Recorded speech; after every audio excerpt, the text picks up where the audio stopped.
कुछ कुछ तो समझ में आता होगा कि क्या क्या कर रही हूँ, क्या सोच रही हूँ, इसको मैं मैम कैसे। यही है कि जो हम सोचते हैं उसको, जैसे जो चीज चाहिए हम उसको सोच के उसके अपनी वाइब्रेशन को बढ़ा के हम उसको पा सकते हैं मैम, जो चीज हमको चाहिए।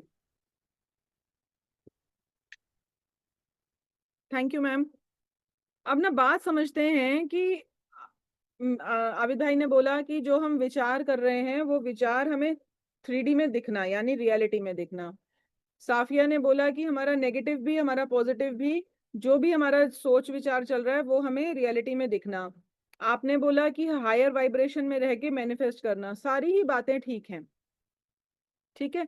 लेकिन अब हम बात कर रहे हैं डिजायर्ड मैनिफेस्टेशन की। हमारी जो डिजायर्ड मैनिफेस्टेशन है, जो जो नेगेटिव हो रहा है वो तो अनडिजायर्ड है, उसको तो हम चाहते ही नहीं है कि ये हमारे साथ मैनिफेस्ट हो, लेकिन हो रहा है।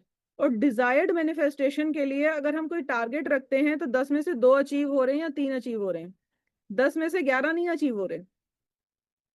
कि मैं बोलूं कि मैंने 10 गोल्स बनाए थे, लेकिन 10 गोल्स के साथ मेरे साथ 11 या 12 पॉजिटिव चीजें हो गई, ये मुझे बोनस में मिल गया, ऐसा नहीं हो रहा।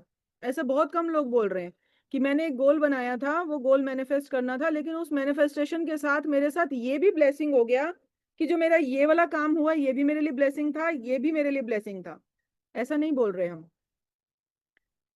मैंने तो बहुत सारे लोगों के पास ये शिकायत सुनी कि मैंने जैसे ही गोल बनाया, मैंने जैसे ही मैनिफेस्ट करना शुरू करा, मेरी जिंदगी में तो उथल पुथल मच गई। ऐसा हो रहा है ना।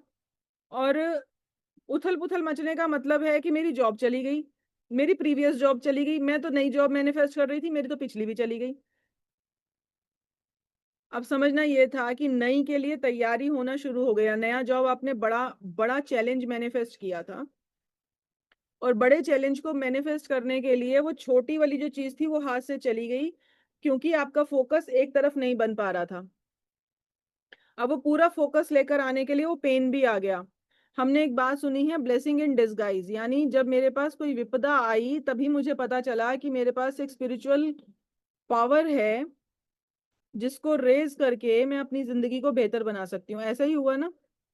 अगर मेरी जिंदगी में सब कुछ ठीक ठाक चल रहा होता तो शायद मुझे उस पावर का पता नहीं चलता, लेकिन जब हालात खराब हुए उस समय आभास हुआ कि तुम्हारे पास में एक ताले की चाबी है, उस चाबी को ढूंढो और वो चाबी तुम्हारे लिए किस्मत के द्वार खोलेगी। ऐसा ही हुआ अमित भाई। अब जो हम रेगुलर मैनिफेस्टेशन को जानते हैं, रेगुलर मैनिफेस्टेशन तो ये है कि थॉट जनरेट किया और चीजें धीरे धीरे करके पानी शुरू कर दी। रेगुलर मैनिफेस्टेशन में जो दुनिया में मेजॉरिटी में चल रहा है वो ये है कि एक विजन बोर्ड बना दिया, उस विजन बोर्ड में चीजों को देख देख के जीना शुरू कर दिया, अपने हार्ट के साथ हार्ट में कनेक्ट करके कि ये गाड़ी मेरे पास है, मैं इस गाड़ी को चला रहा हूँ, और 4-5 साल के अंदर वो गाड़ी भी हमारे पास आ रही है। और इसके अंदर सबसे बड़ी एक चीज जो इसका लिंक क्रिएट करती है वो ये है कि सिर्फ थॉट और विजुअलाइजेशन नहीं था, सिर्फ थॉट और वाइब्रेशन की बात नहीं थी, बीच में एक्शन भी था। अगर एक्शन नहीं किया तो वो फिर मुंगेरी लाल के हसीन सपने हो जाते हैं, है ना। तो इसलिए बीच में एक्शन भी करना था। लेकिन 3D मैनिफेस्टेशन के लिए जब नेविल गोडार्ड की भी एक टेक्निक आई, उन्होंने बोला फीलिंग इज द सीक्रेट। तो उन्होंने 3 चीजों की बात करी, feel, hear and see. Feel, hear and see. आंखों से देखो, कानों से सुनो और बॉडी से फील करो।